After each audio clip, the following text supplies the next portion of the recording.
Hello, I'm a librarian at UW Oshkosh who works with CAPP students. Today I'm going to talk to you about the best ways to find scholarly sources for your policy speeches.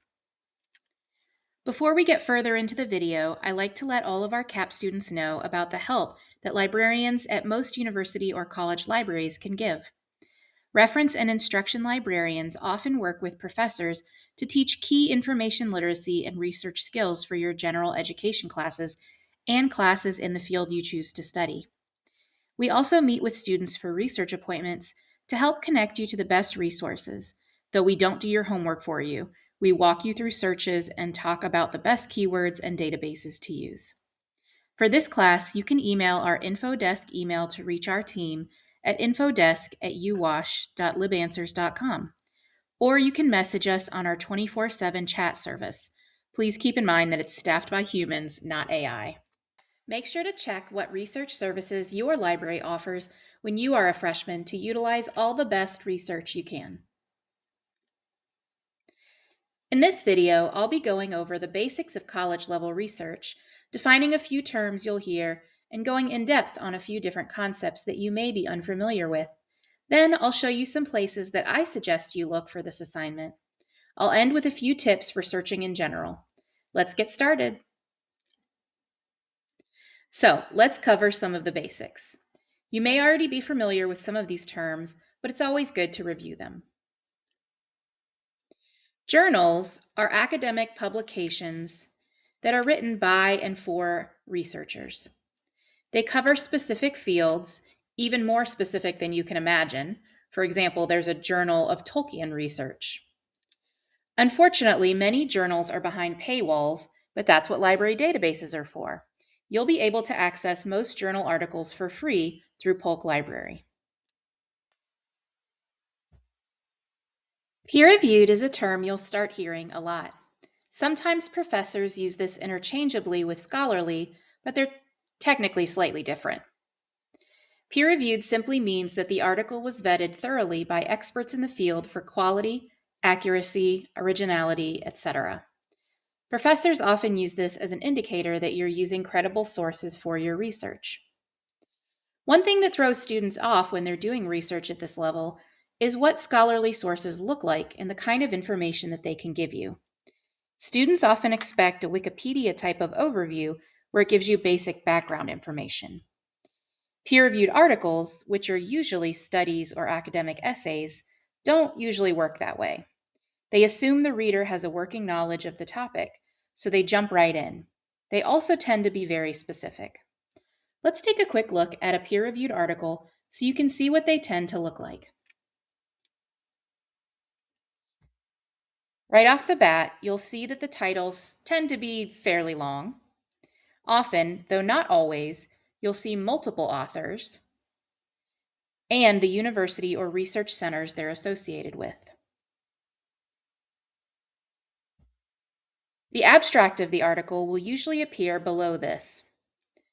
The abstract is a summary of the article. Skimming through the article, you'll notice that there aren't any catchy graphics or illustrations. Usually there is just text, along with figures and data, if applicable.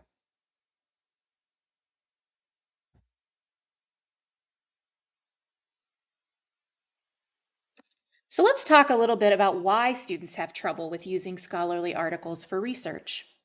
Students who haven't used these types of articles for research before often expect that they'll find explainer articles that give a full topic overview with background information, as I said earlier.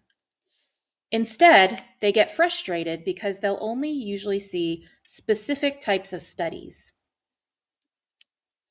Another thing that students expect is that there will be a peer-reviewed article for every single topic they can think of. Not every topic has actually been studied by researchers.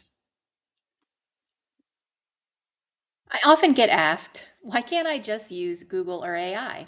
Consider all the different types of results you might get on Google. You may get lucky and find credible sites from experts or well-researched articles from places like The Atlantic, but you could also just as easily see articles from blogs or social media. It's important to know what types of things Google and AI are helpful for and what they're not. They can be good to get basic overviews or background knowledge on a topic, but they're not good for in-depth research, unless you use Google Scholar. They can also lead you to reliable websites. However, as the user, you need to be discerning about which sources you trust. AI obviously makes information up, and anyone can put any information they want on the internet, so you should be fact-checking your sources. Also, professors will sometimes require you to use peer-reviewed or library sources only. Then, where can you search to find scholarly articles? In library databases. Library databases are organized and searchable collections of journal articles. Most cover specific subject areas, such as CINAHL for nursing or PsycInfo for psychology. Depending on what company owns them, they do look slightly different. Today I'll be showing you a few different databases you can try for your assignment. To get to these databases, you'll need to know your UW Oshkosh Net ID and password. If you're not sure what it is, talk to your instructor. You'll find the databases I'm highlighting, as well as other places to look, on the course page link that your instructor has. The first two databases I'm showing you are good for background information, but the articles are not always peer-reviewed. Let's take a look. The first I'll show you is CQ Researcher. It can be a little hit or miss because it doesn't have as much content as other databases, but if you find an article for your topic, it's got excellent information like timelines, pro and con viewpoints, other sources, overviews, etc. Just make sure that you double check the dates. Let's try a sample search on CQ Researcher. We'll try the topic sports betting.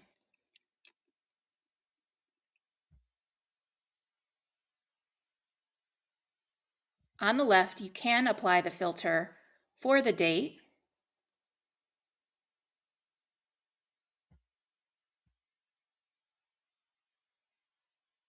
as well as a few other things.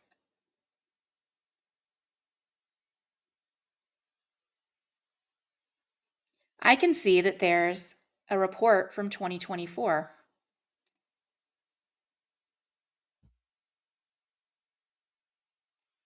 Notice there's a button called Cite here that you can use to get the citation. As you scroll down, you'll see an overview of the topic, definitions of pertinent terms,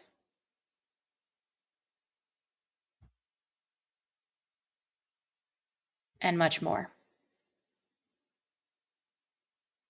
You can also get to the sections quickly here. The next database that's good for gathering background information is Gale Opposing Viewpoints. One thing I want to point out about Opposing Viewpoints is their topic finder.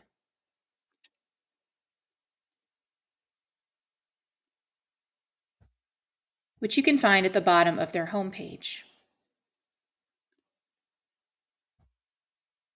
If you're not sure what topic you might like, try putting in terms for subjects that you're interested in. For example, I put in education, and I see different keywords that fall under that broad umbrella.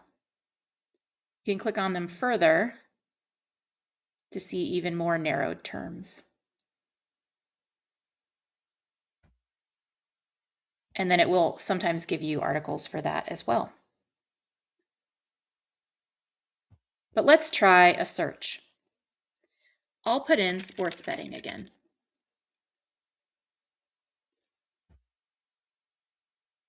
In Opposing Viewpoints, you'll see peer-reviewed articles under academic journals, but you'll also find viewpoints, which give you multiple sides of an issue. By nature, though, these viewpoints may be biased because they are showing you those different sides.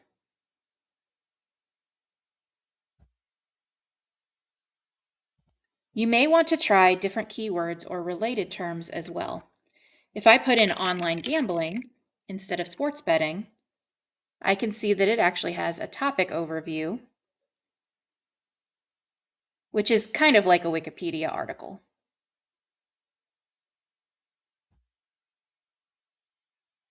Also, check on the top right corner for the citation button for this database.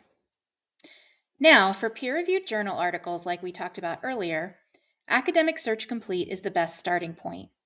While many databases are specific to certain subject areas, this one is multidisciplinary, so it covers a range of topics.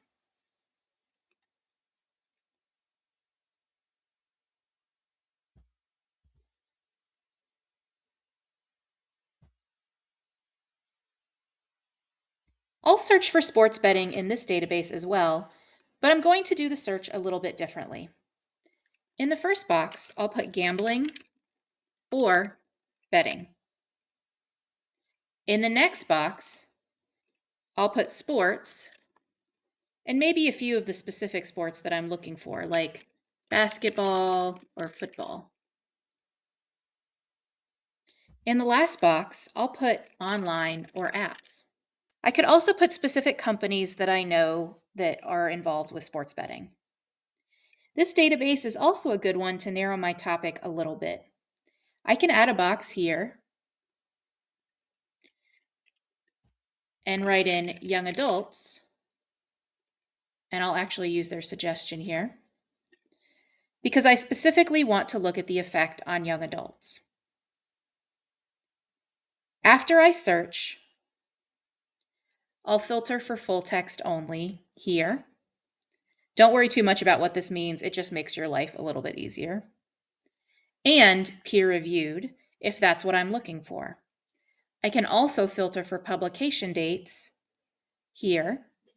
And for this search, I think the last 10 years would be good.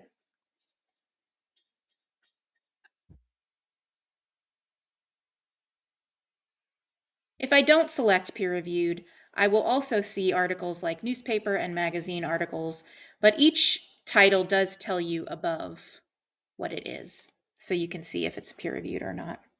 I'll just keep it to peer-reviewed though. Now I'll look through the titles to see if any look helpful. Be prepared to spend a little time doing this. You probably won't find the magical perfect article in just the first few results like you might be used to on Google. After reading the title, if you think it might be helpful, the next best thing to do is to read that abstract, which you can see either by clicking Show More or clicking on the title and scrolling down.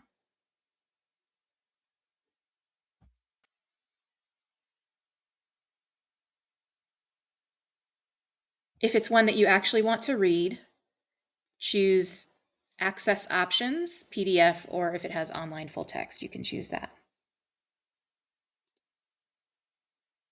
And the Cite button for this database is right here. Finally, I'll end with a few quick tips to make your lives a little easier. I've mentioned this throughout, but the best way to search in these databases is with keywords, not questions.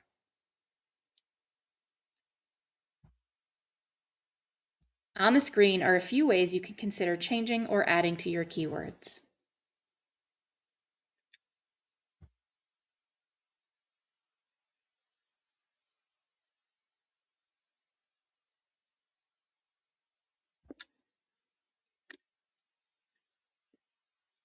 A quick tip to make Google more useful is to type in cite:/.gov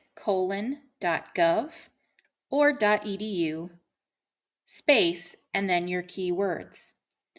Here's an example for my search, cite:/.gov, and notice there's no space between the colon and the dot. Sports betting young adult, and I threw in statistics here. That can be helpful for getting data. This will only show you results from websites with that ending.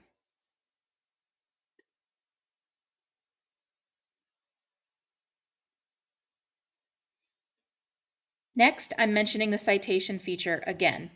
Most library databases will cite the articles for you, but you do have to double check for errors and make sure that you choose the correct citation style. Finally, make sure to save the article in some way before you finish your session. Downloading the PDF to your device is best, but you could also save the link or write the title and author down. I've had students in my office before upset because they've quoted an article for an assignment, but they cannot find that article or the citation information to add it to their reference. And it is difficult to find it again. If you have any questions, you can use our 24/7 chat box, as I mentioned earlier, or email infodesk@uwosh.libanswers.com. We're happy to help. Good luck with your research.